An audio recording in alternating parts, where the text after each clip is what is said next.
What's up, y'all? It's the Gospel according to Mark with a C. He is I, and I am he, just taking some time to tell you what's on my mind. And as always, I want to kick it off by saying thank you and welcome, to all of the subscribers, all of the new subscribers, all of the old subscribers, everyone who comments, everyone who likes, and everyone who dislikes. It's cool, man, because it's your right. Your right as an American to like or dislike whatever you want. I don't take anything personally. And as for the subscribers, I truly, truly appreciate you, especially the commenters.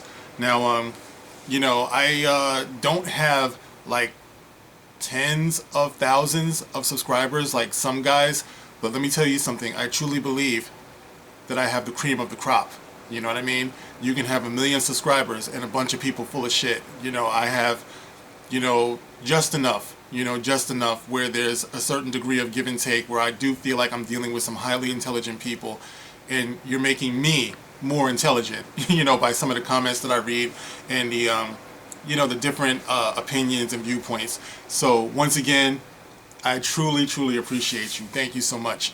Now, I just want to relay to you guys, a couple of things, because one thing that happens, when I do these videos, especially about, Star Wars, is, what I've been doing lately, because it's just it's such a strange thing, It's like if the movie had just been bad and we could just say that it was a bad movie and move on, none of this might not have happened, with all of these dudes who are blowing up on YouTube and everything.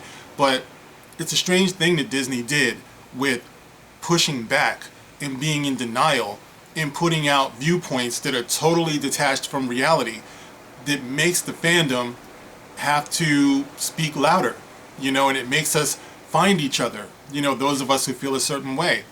So, that's what we're dealing with here. And, I just feel like it's one of those things, man, where it's kind of got a life of its own, And the funny thing about it is that inevitably in the comment section, I will get a sprinkling of comments from people who just swear that we're the problem. Those of us who have an opinion where we don't like the direction of Disney, Star Wars, and Lucasfilm. Excuse me, guys. This allergy is messing with the way that I can speak and breathe and all that stuff. I'm trying to tough it out, man, but yo, it's some shit. But, I said I wasn't going to try to curse on this one because of the subject matter. But allow me that one, I'm sorry.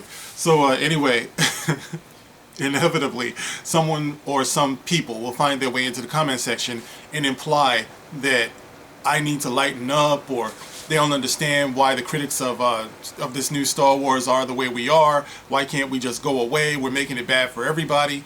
And I just want to share something with you guys real quick. I don't expect everyone to care, but just to give you a little perspective on where I am coming from personally. Now, as a lot of us know, Toys R Us is on their way out. They're shutting down, and I think we've seen the last generation of Toys R Us kids. But the other day I picked my son up from school, because I had off from work, and it's always a treat for him, when I pick him up from school and everything, because, we always chilling, we have a great time. So I decided to swing by Toys R Us and see where they're at, in the process of closing, because I'm looking to see if I can take advantage of some of those clearance sales. So we get over there, and there are, signs all over the place. 30 to 50% off is where we are right now. 30 to 50% off. And the funny thing is that the shelves are still pretty much full. So I think the prices are going to go down even more, as we get closer to the date where they close. So guys, if you have a Toys R Us in your neighborhood, check it out. You might be able to find some really, really, really, really good bargains. So we're in there, and he needed, he needed some new headphones for his PS4. I should say for our PS4. And I figured, maybe we can find it. And we did. We found one that was marked down. I think it was almost 30%. So while we were in there, I figured, well, let's walk around and see what's going on, because I've seen a lot of you guys do the videos where, you're walking ththrough the Star Wars section to see what's going on. And, I went down that aisle. And we're walking down there, me and my boy. And he says to me, and, the funny thing about my son is he could have something on his mind and not speak about it until he feels like it's just the right time, So we're walking down the Star Wars aisle, and he says, "Dad, And I know when he always starts off with that, I got to pay attention. So he says, Dad, I'm like, what's up, kiddo? And he says, I didn't like Star Wars, The Last Jedi. Now, keep in mind, guys, we have never spoken about this since the day that we saw it. Like I said, the hurtful thing about The Last Jedi is that as of The Force Awakens, he loved it. You know what I mean? Finn was his absolute favorite character. Finn was his favorite character. I've spoken about this on video before. And after The Last Jedi, he never spoke about Star Wars again. He never spoke about Finn. You guys have to understand, my son is 9 years old. You know about 9-year-olds, man. They talk a mile a minute, you know? When he loved Finn, everything was about Finn. He wanted to be Finn for Halloween. He wanted to be Finn when we went to the convention. You know, everything. You know, he had like 3 different Finn action figures, you know, and everything. And I didn't have a problem with it, you know? And now, walking down the aisle in Toys R Us, he finally told me what he thought of The Last Jedi. And I never asked him because I figured, you know, he was going to find his way around it. So he said, Dad, I didn't like The Last Jedi, in the middle of the Star Wars aisle. And I was just like, well, why? And he said, it wasn't fun. He said, it didn't make sense. He said, nobody was acting the way they should have been acting. I swear to you, this is what he said. And I was like, yeah, you know, I know, son. You know, I didn't want to make a big deal about it and everything. But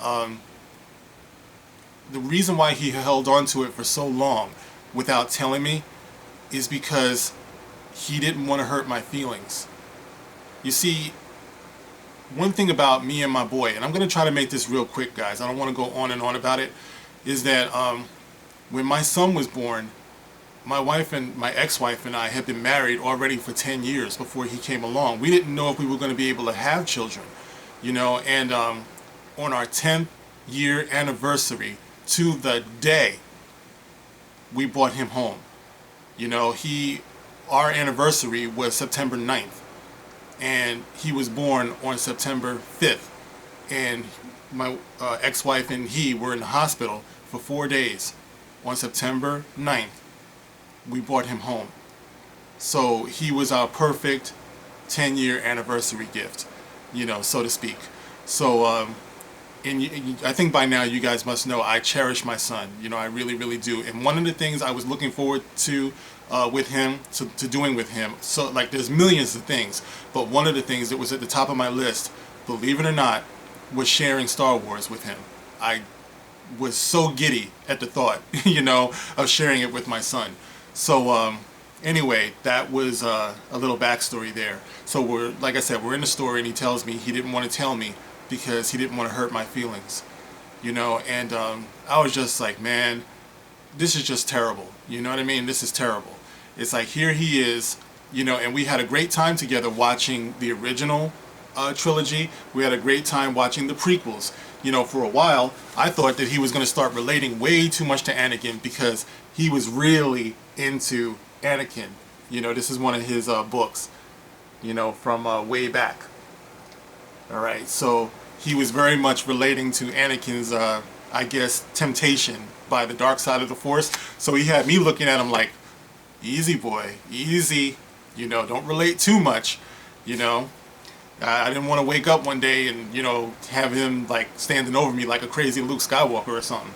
So anyway, like I said, realizing that he didn't want to hurt my feelings is just really messed up because we had so much fun together up until The Last Jedi, you know, and I don't care what anybody says, all of your political correctness and all of your what do I call it, antisocial injustice warrior nonsense, you know, it has no place in this. You know, this is part of what turned him off. It's like he doesn't go to the movies for those themes.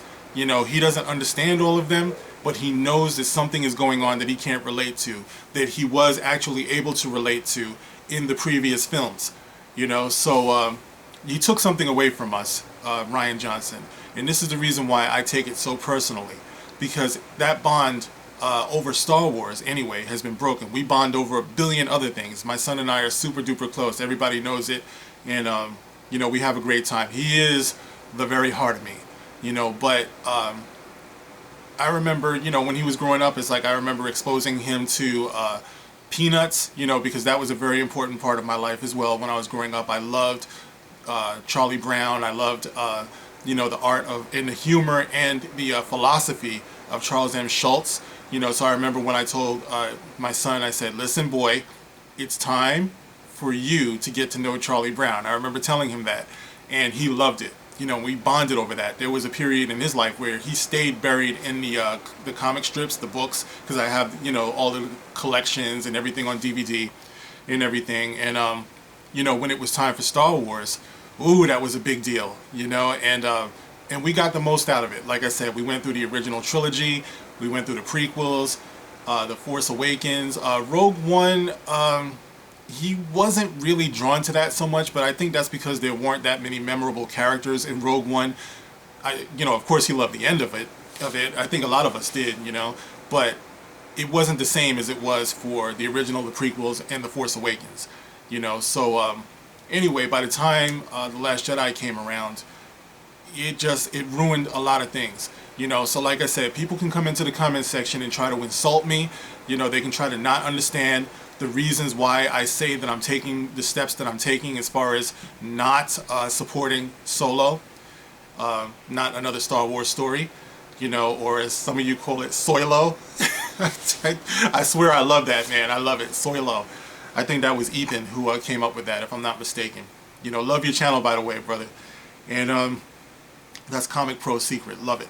So anyway, like I was saying, a lot of people just don't understand that it's not me wanting to like take a dump on Star Wars. You know what I mean? I love Star Wars. I wanted to share it with my son, and I wanted to share it with my grandson and daughter, and you know, whatever comes from, you know, my son, because he's my only son, you know. But I look forward to having grandkids, and you know, this is kind of the way it works. You know what I mean? You want to give part of what meant so much to you. But he wanted to spare my feelings by not telling me that he didn't like the film. Now, we had a great time watching Avengers Infinity War, you know, so we always have that. Like I said, there's a million other things that we bond over, but it's very hurtful that he's turned off to Star Wars. And people can say whatever they want, you know, oh, it's out of shape, middle-aged white guys, it's racist, it's sexist and everything, but he's 9 years old, okay? He's 9 years old. So please, it's like, don't try to argue something as cut and dry as a lot of people just did not like what happened. It was a difference in feel. It was a difference in substance between The Last Jedi and what came before.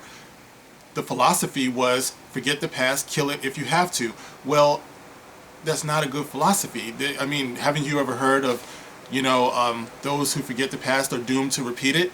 It's like that flies in the face of conventional wisdom. And somehow it speaks to the heart of a human being, even a 9-year-old. So my son did not walk in that movie theater looking to be let down. You know, he didn't walk into that movie theater looking for a different perspective. He didn't walk into the movie theater thinking, well, sometimes people can change. You know, he didn't walk into the movie theater looking for all those mature themes. He went in there looking for a good time. He went in there looking to bond with his father. He went in there looking to bond with an audience that loved this movie and this experience, and he was let down, you know. And what I'm expressing for him, and I'm expressing for everyone who had a similar experience. There are plenty of people out there who like the movie, and that's fine. I don't attack anyone. I don't argue with people who like that movie. I don't argue with people who like the direction that Star Wars is going in. But this is my point of view. That's the reason why this channel is called The Gospel According to Mark with a C. It is my truth, okay? I spell my name, by the way, M-A-R-C. So my whole life, people, when they wrote my name, they would always spell it M-A-R-K. So my whole life I've been saying, no, that's Mark with a C. So, you know, I just took the truth of the gospel, which in the Bible is spelled M-A-R-K, and I just flipped it. The Gospel According to Mark with a C. It's my truth. If it were your truth, I would call this channel The Gospel According to You. Okay? So, anyway, I just thought that I would share that real quick, my experience with my son. It was hurtful, but, you know, there are other things. Like I said, there are other ways to bond, and we have so many of them. You know, me and my son we always have a ball. But I really wish that we could have shared more Star Wars together. I remember when we saw the preview in the movie for The Last Jedi. They made it look so good. I can't remember what movie we were in there watching, but when the preview came on, I remember we were hugging each other. I was like, this is it, this is it. And he was like, Dad, this is it, this is it. We were so excited, you know, and we ended up being so let down. So guys, you know, for the ones who find their way into the comment section, please spare me, okay? That's what this is about. I'm doing the only thing that I know how to express my disappointment in the direction that Disney and Lucasfilm is going in. You know, I don't appreciate it. I don't need it. My son doesn't need it. My son is not challenged to the point where he just has to get the messages that the Kathleen Kennedys and, you know, all these people are determined to put into it. Yes, he liked Finn. It was his favorite character, but it had little to do with Finn's color as much as it did that he was a good character to my son. Now, of course, everyone likes to see people that they can relate to in every way. So yes, he was probably drawn to the fact that Finn had brown skin as well. But guess what? He loved Luke Skywalker. And he truly, truly, truly thought that it was bizarre the way Luke was acting in that movie. He has several Luke action figures and Lego action figures and things like that. He's watched all of the Lego Star Wars stories, you know, cartoons and things like that. And, you know, he likes Lando, you know, he likes, you know, like I said before, he likes Anakin, you know, Han Solo. He doesn't even want to see Han Solo. We were at the movies watching, going there to see the Avengers, and he saw like the display for the Solo movie. And he said, Dad, who's that supposed to be? I'm like, boy, you know who it's supposed to be, you know? And he's like, but it doesn't look like him, but, you know, that's a whole other thing. But I just wanted to share that for you guys, the ones who act like they don't understand the reasons why people like me might be sitting out Solo. You know, we're trying to get the attention of Disney. It's just that simple. We're not trying to crap on your good time. You know, we're not trying to shut down Star Wars. But this is a very unique time where people who are creating Star Wars are actually not listening to the fans, and that's not cool. It's like you guys are going for it now because you think you like everything that's been going on, but wait until something happens that you don't like, and you're still going to have this situation where people are crapping on the fans and they don't want to listen to what we have to say. Then you'll understand why those of us who are doing this were doing it initially. I know that we're on the right side of history. I've thought about this, and that's the way I feel. I'm sitting it out. You choose not to sit it out, that's fine. You can tell the rest of us how it was. You know, I'm not going to have hurt feelings if it turns out this movie is great. It's not about that for me. You know, it doesn't look like it's great and all that, but it could be. It could be a classic. And yes, it hurts me to not be able to see it. One person in the comment section said, why don't you admit that you just want to see it? I want to see every Star Wars movie that comes out. I do. But I'm not just going to accept anything that's thrown at me. I am not going to do it. You know, especially when it's chock full of somebody else's agenda. We don't take our kids to the movies to see that kind of thing. We take it to bond, and we take it for escapism. That's it. So anyway, I've been babbling too long. I'm going to get up off of here, and I can't believe I did this 99.9% without cussing, but I did it. Aren't you proud of me? Catch you on the next one. This is the Gospel According to Mark with a C. Rock on. Love you, boy.